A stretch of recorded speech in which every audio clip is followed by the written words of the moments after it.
Hi, first grade, and welcome back from spring break. I hope you had a wonderful week. I really miss you so much.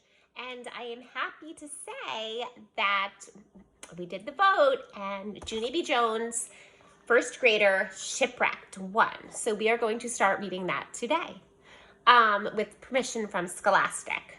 Okay, here we go. Junie B. Jones, first grader, Shipwrecked. And there's the cover, and that's the picture. It looks like she might be in a play or something. I don't know. Okay. Chapter 1. Breathing Germs. Friday. Dear first grade journal, today is the end of the week. Mr. Scary is taking attendance. Attendance is a school word for who isn't here today. There are lots of children out sick in room 1. I am going to count them, I think. I will be back in a minute. Okay, here's a teensy problem I just ran into. Because how can I count the people who aren't here on account they didn't show up apparently?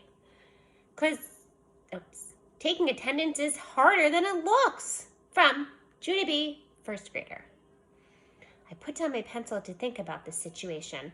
Only I didn't even have time to concentrate hardly, because all of a sudden there was a noise on the other side of the room.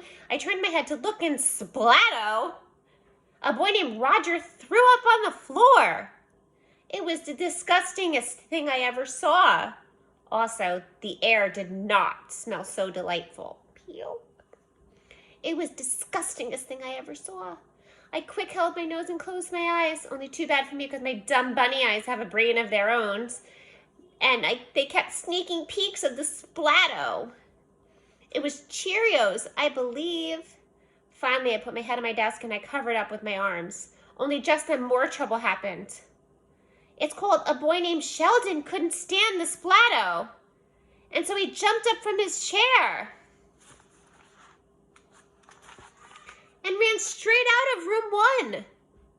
And that was a surprise, I tell you. Mr. Scary ran after him. He brought Sheldon back in a jiffy.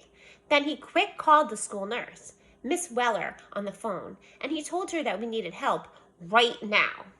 Hurry, he said, fast. And so Miss Weller zoomed to room 1 as fast as a speedy rocket. And then she hurried over to Roger and she talked to him in a calming voice. And she said everything is going to be okay. Roger hanged his head real embarrassed. I felt sorry for that guy. Also, he was making me ill.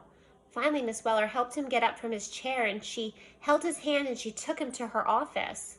After that, room 1 could not do any work on account how can you do work with Splat on the floor? Only hooray, hurrah, because pretty soon our janitor named Gus Filoni came rushing through the door. I jumped right up when I saw him. Gus Filoni, it's me, it's Junie B. Jones, I hollered out. Roger throwed up. Roger throwed up! Gus Filoni winked at me. Then he went straight to Roger's desk and he took out his important janitor equipment and he sprinkled powder all over the Splat. And wowie, wow, that stuff swept up like a miracle. We could not believe our eyeballs. Whoa, I said to my friend Lenny. See, wow, said my other friend Jose. That powder is like magic. I sniffed the air. Yes, it is like magic, Jose, I said. Plus now it smells like lemony fresh in here. Other children sniffed too. It does smell lemony fresh, said a girl named Shirley. I wish I had some of that stuff for my mother. She loves to clean up messes. Mine does too, said my bestest friend named Herbert. Then all of a sudden, Herb springed out of his seat very excited. Wait, hold on, my mother's birthday is on Sunday, he said. And so that's what I'll get her. I'll get her a tub of that magic powder. What's the name of it, Mr. Filoni, huh? What's it called? Gus Filoni's face went kind of funny. He glanced his eyes at Mr. Scary and then back at Herbert again. Finally, he ran his fingers through his bald head and he said the name of it. Vomit absorbent? He said, kind of quiet. It's called vomit absorbent. At first, Herbert just stood at his desk very frozen. He didn't say any words. Then, after a minute, he did a little shiver. And he sat back down. Maybe I'll just draw her a picture, he said. Gus Filoni nodded. Then he packed up his stuff and he waved goodbye to room 1 and Mr. Scary walked him into the hall. was gone, Sheldon put his lunch sack on his head. As soon as Mr. Scary saw it, he tried to take it off, but Sheldon held on tight. "No, I don't need this," he said. "If I stay in here, I won't catch Roger's germs." I raised my eyebrows at that remark. "Yeah, only I don't get it, Sheldon," I said. "How can Roger's germs—" "'Cause Gus Filoni just swept them up into his bucket, remember?"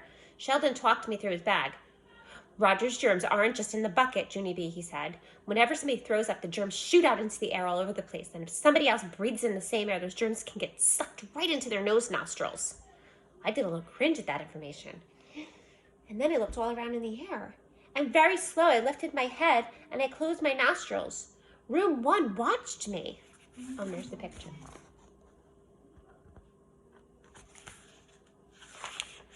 Then, one by one, they closed their nose nostrils too.